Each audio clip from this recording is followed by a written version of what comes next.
Deuxième épître aux Corinthiens au chapitre 3, où nous lirons le verset 1 à 6.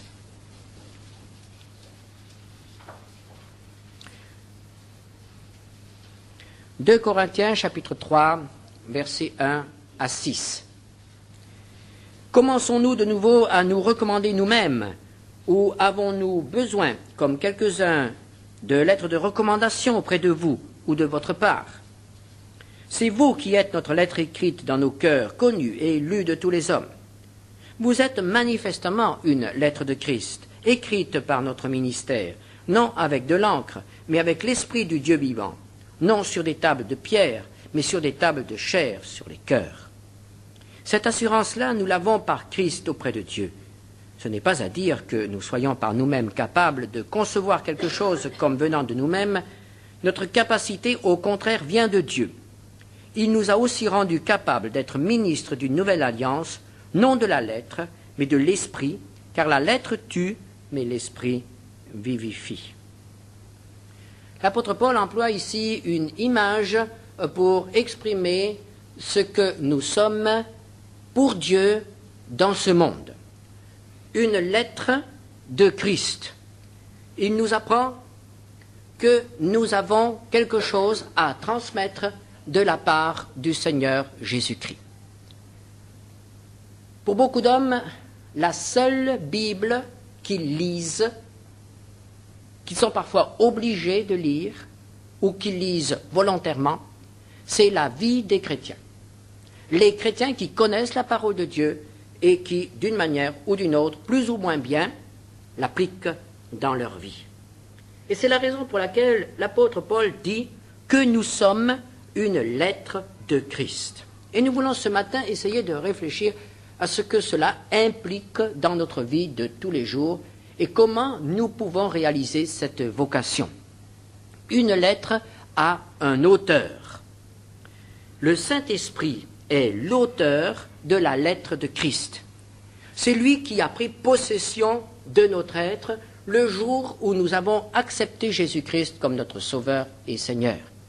Il est venu demeurer en nous. Il a pris place en nous.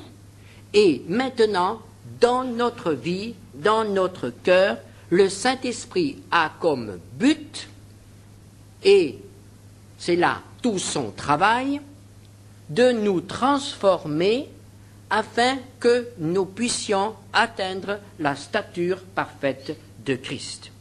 Il nous transforme, nous dit l'apôtre Paul au chapitre 3 des Corinthiens, au verset 18, « Nous tous qui, le visage découvert, contemplons comme dans un miroir la gloire du Seigneur, nous sommes transformés en la même image de gloire en gloire par le Seigneur, l'Esprit. » Le but du Saint-Esprit est de nous transformer de manière à ce que nous ressemblions, à ce que nous portions l'image de Jésus.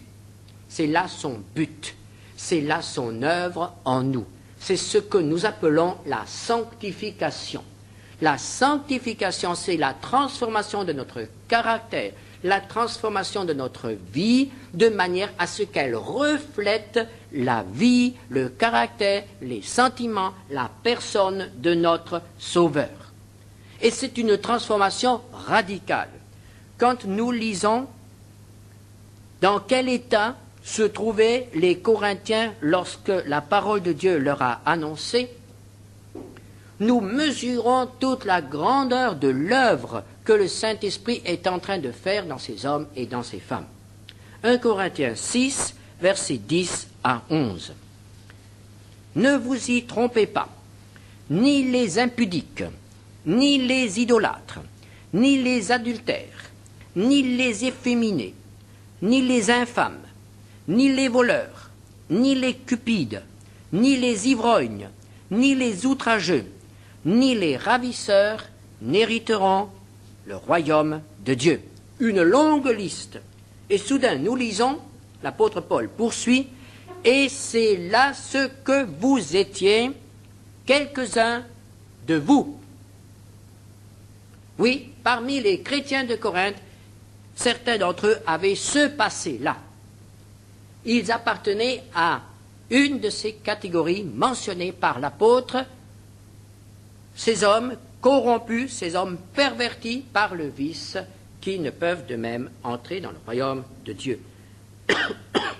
Mais Paul peut poursuivre, vous avez été lavés, mais vous avez été sanctifiés, mais vous avez été justifiés au nom du Seigneur Jésus-Christ et par l'Esprit de notre Dieu. Voilà ce qu'a fait le Seigneur dans le cœur de ces hommes.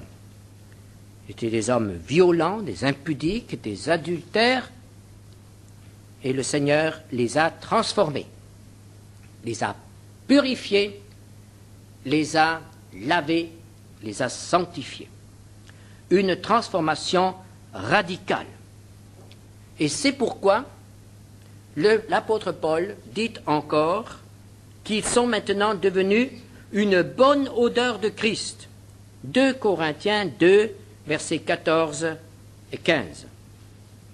Grâce soit rendue à Dieu, qui nous fait toujours triompher en Christ et qui répand par nous en tout lieu l'odeur de sa connaissance. Nous sommes en effet, pour Dieu, la bonne odeur de Christ, parmi ceux qui sont sauvés et parmi ceux qui périssent. La bonne odeur de Christ. Nous ne pouvons pas passer inaperçus. Là où nous nous trouvons, on doit voir Jésus. On doit voir l'un des effets de son œuvre dans un homme. Christ est l'auteur de cette lettre. Et une lettre fait penser précisément à son auteur. Quand nous ouvrons notre courrier, il nous arrive de reconnaître l'écriture. En la lisant, nous reconnaissons le style, la manière dont notre ami s'exprime, nous reconnaissons ses idées, nous reconnaissons ses projets, et quand nous l'avons lu, nous disons « Ah, c'est bien lui, il n'y a pas de doute, on le reconnaît bien, il n'a pas changé, c'est bien lui, toujours le même dans ses lettres, on le reconnaît tellement bien. » Alors, en lisant cette lettre, on est obligé de penser à celui qui nous écrit. Je pense que vous n'êtes pas capable de lire une lettre en oubliant son auteur et de ne voir seulement devant vous qu'un morceau de papier et que quelques signes griffonnés sur lui. On pense à l'auteur, c'est comme s'il était là, c'est comme s'il nous parlait, c'est comme s'il nous voyait. On y pense. Et il y a une relation qui s'établit avec l'auteur, celui qui nous écrit. C'est comme s'il était présent. Une lettre fait donc penser à son auteur. Et là, je dois poser une question qui s'adresse à chacun d'entre nous. Est-ce que notre vie fait penser à Jésus ?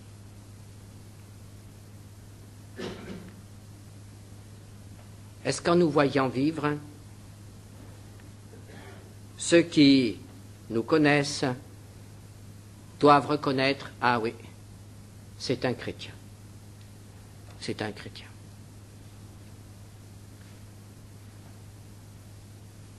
Il manifeste l'œuvre de Dieu, l'œuvre de Jésus dans sa vie. Il n'est pas comme les autres. C'est cela être chrétien. Chrétien, c'est être l'homme de Christ. Chrétien, c'est être une manifestation de la présence de Christ dans ce monde.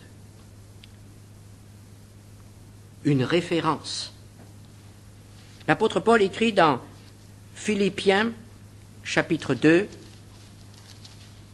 verset 15,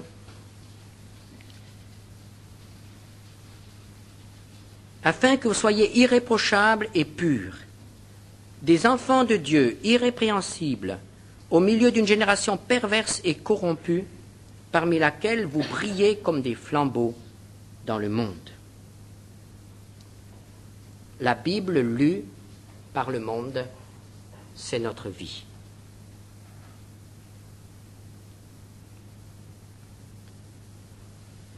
Est-ce qu'elle donne un message? Est-ce que c'est clair? Toute lettre a un auteur. Et est-ce que la lettre que nous sommes fait reconnaître l'auteur? Toute lettre a un contenu. Une lettre apporte des nouvelles, des informations, ce qui s'est passé, et elle transmet un message, exprime une volonté ou une requête. On n'écrit pas pour ne rien dire.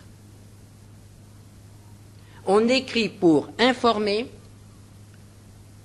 on écrit pour transmettre quelque chose, un message, ou pour demander quelque chose. Et c'est pourquoi, habituellement, une lettre exprime, attend une réponse.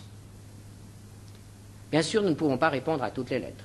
Mais habituellement, nous répondons aux lettres, surtout si nous n'en recevons pas trop, nous répondons aux lettres de nos amis, des gens avec lesquels nous avons l'habitude de correspondre. Une lettre suscite une réponse. Et quand nous pensons à notre vie, nous devons nous demander, est-ce que la lettre de Christ que je suis informe, apporte une nouvelle, transmet un message et suscite une réponse? Quelle nouvelle, quelle information apportons-nous? Cela est parfaitement clair.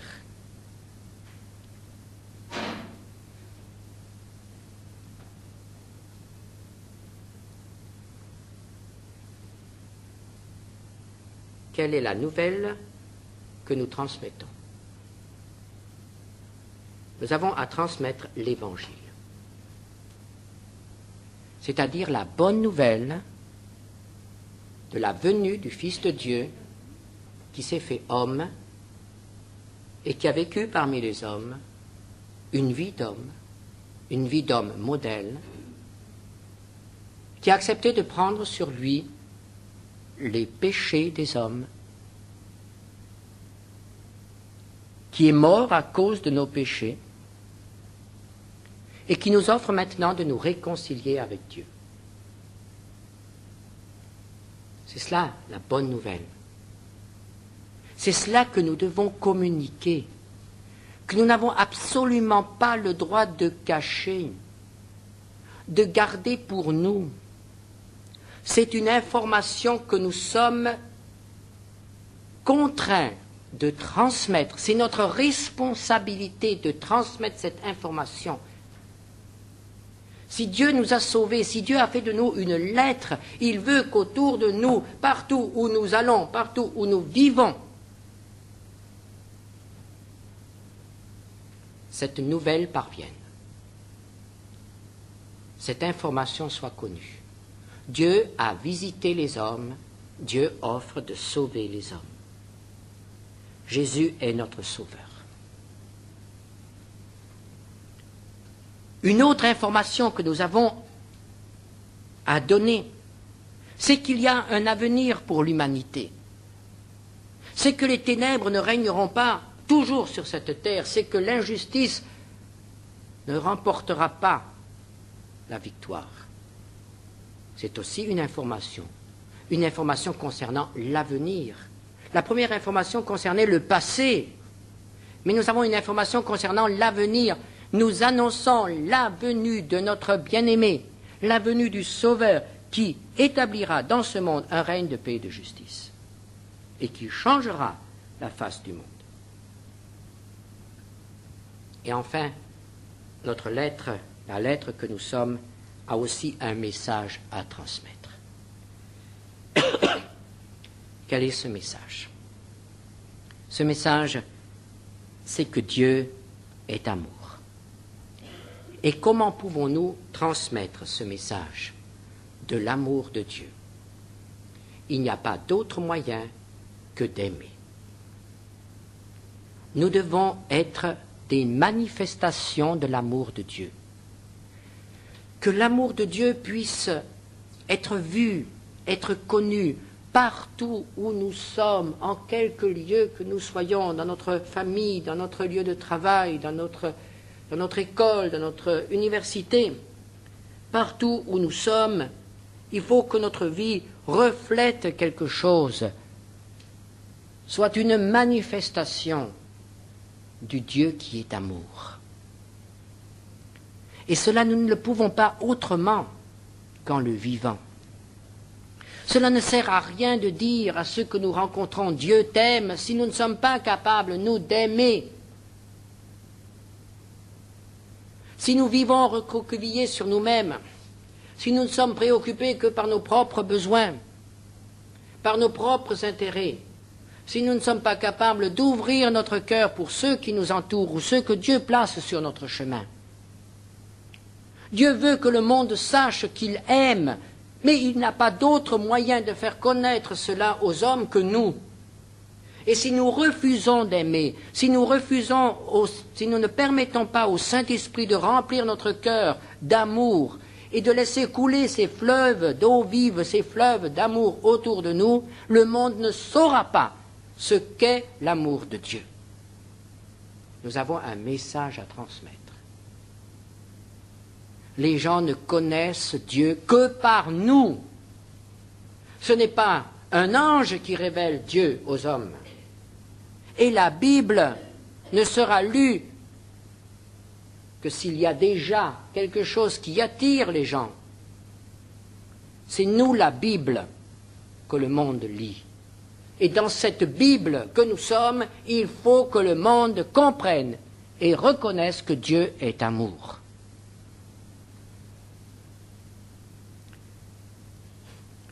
La Bible nous dit que Dieu est aussi miséricordieux. Cela aussi doit se manifester. Qu'est-ce que la miséricorde? La miséricorde, c'est aimer celui qui n'en est pas digne. La miséricorde, c'est pardonner à celui qui nous a fait du tort. La miséricorde, c'est être toujours prêt à aider même ceux qui ne nous aident pas. La miséricorde, c'est l'amour en action. Est-ce que nous savons pardonner? Est-ce que nous savons oublier? Est-ce que nous savons être généreux? Est-ce que nous savons manifester autour de nous la patience infinie de notre Dieu envers les pécheurs? C'est cela que Dieu veut dire aux hommes. Et je le répète, il n'a pas d'autre moyen de le dire que notre vie. Et enfin, Dieu veut encore dire aux hommes que Jésus sauve parfaitement.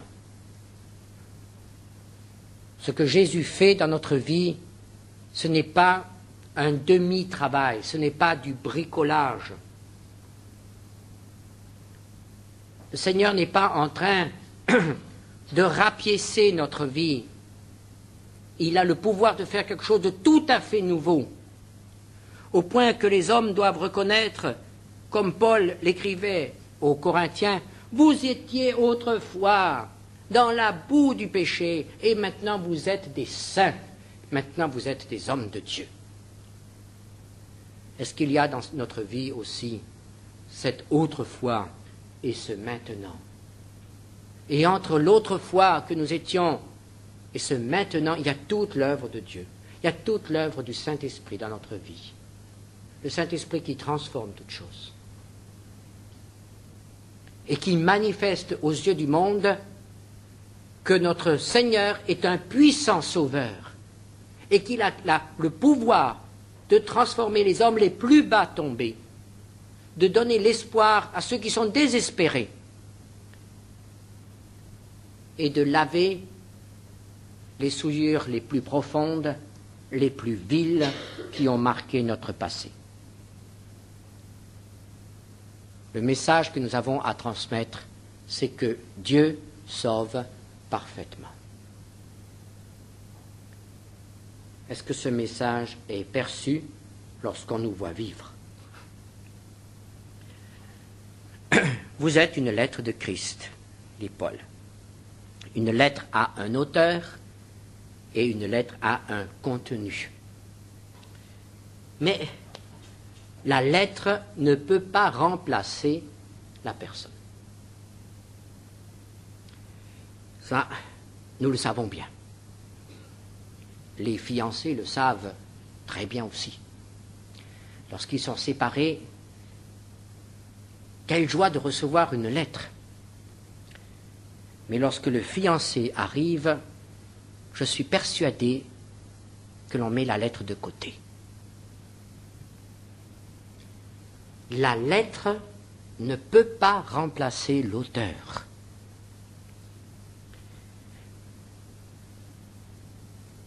Nous ne pouvons pas remplacer Jésus. Il ne faut pas que les gens s'attachent à nous. Nous voient nous, nous donnent la gloire. Il faut que nous soyons comme des intermédiaires, des poteaux indicateurs qui montrent la direction et que nos amis, nos connaissances soient conduits vers le Seigneur Jésus et pas attirés vers nous. Et c'est pourquoi l'apôtre Paul dit que nous sommes des ambassadeurs de Christ. Notre désir est de représenter le Seigneur, mais pas de le remplacer. Nous donnons faim et soif de connaître notre Sauveur. Mais nous n'attirons pas, nous n'attachons pas les hommes et les femmes à notre vie. Une lettre ne remplace pas, ne peut pas, ne doit jamais remplacer l'auteur. Qu'est-ce que le monde lit dans notre vie? Quand il nous rencontre, quand il nous côtoie, est-ce que les hommes disent « Oh, comme je voudrais connaître votre Sauveur. Oh, comme je voudrais connaître ce Jésus qui a transformé ta vie. » Et nous, de notre côté, nous qui aimons le Seigneur, est-ce que nous ne voudrions pas le faire connaître le mieux possible? Est-ce que nous ne souffrons pas de transmettre un message imparfait, de transmettre un message qui n'est parfois qu'une caricature de la personne de Jésus? Comme nous sommes parfois maladroits, comme nous sommes parfois mesquins, comme il nous arrive d'être étroits, nous n'avons pas cette largesse de cœur, cette beauté de l'âme qu'avait le Seigneur Jésus. Nous sommes tellement insuffisants, tellement limités. Vous êtes une lettre de Christ, dit l'apôtre Paul. Et nous aimerions que cette lettre soit claire. Nous aimerions que cette lettre soit lisible. Nous aimerions que le message soit bien transmis. Mais alors, pour que cela ait lieu, il faut permettre au Saint-Esprit d'écrire. Il ne faut pas que le papier que nous sommes soit rebelle. Il faut que nous soyons malléables. Il faut que le Saint-Esprit puisse faire son œuvre sur nous, en nous, dans notre vie, afin que quelque chose soit transformé et que le monde sache que Dieu veut se révéler, que Dieu veut lui parler et qu'il y a un espoir. Réfléchissons cette semaine à cette image employée par l'apôtre Paul. Nous sommes une lettre. Qu'est-ce que le monde peut y lire? Amen. Prions ensemble.